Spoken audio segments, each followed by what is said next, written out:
More global records today, unfortunately, reporting a staggering 414,000 new coronavirus cases in the past 24 hours alone. The country is fighting this growing crisis with severely limited resources as crematoriums, oxygen lines, and hospitals are completely overrun. So here in the United States, some Indian American doctors are actually taking action and helping virtually. NBC News' Dasha Burns has more on this story. Dasha, good to have you with us. So what have you learned about how doctors here are helping India?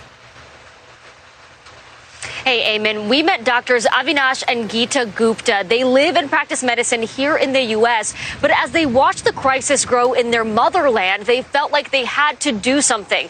But what can you do from half a world away? Well, it turns out you can save lives. Watch. Doctors Avinash and Geeta Gupta just finished a 10-hour hospital shift at Monmouth Medical Center in New Jersey. Now at home, they gear up for a different kind of shift, triaging and treating COVID patients over 8,000 miles away. 20 milligram twice daily. India is in the throes of an apocalyptic second wave of COVID-19. More than 300,000 new daily cases for 2 weeks straight. The healthcare system at a breaking point. There is no hospital beds, no oxygen, no even basic things, and they are really very scared.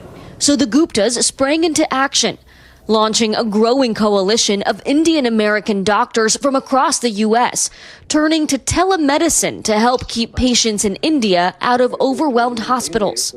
This way we can not clog the hospitals and leave the beds open for patients who are really sick. They answer questions from patients and frightened family members. Can I keep both mother and son in the same room?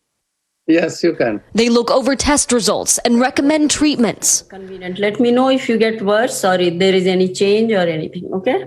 How significant could this kind of help, could this kind of intervention be, even though you're doing it from afar through a screen? It can save lives because now we know a lot about this disease. If we intervene at the right time, we can prevent a cytokine storm from coming where the patients will crash and then we cannot do much. It's a critical mission that's become personal for the Guptas. This hits home on many levels for you both. My worst nightmare came true. This week, Geeta's 87-year-old mother testing positive for the virus. And Avinash is living through loss himself. I lost my brother-in-law and I lost one sister also to this COVID. You are processing your own grief. At the same time, you're actually taking action to help. The best way to be happy is to go out and help other people. Being away from our motherland, we thought we have to do something when we are getting calls on a daily basis about people getting sick and no hospital beds, no oxygen, no medication. These doctors on the new front line from a world away. It's a global pandemic, of course, this is. So we have to take care of each other, yes.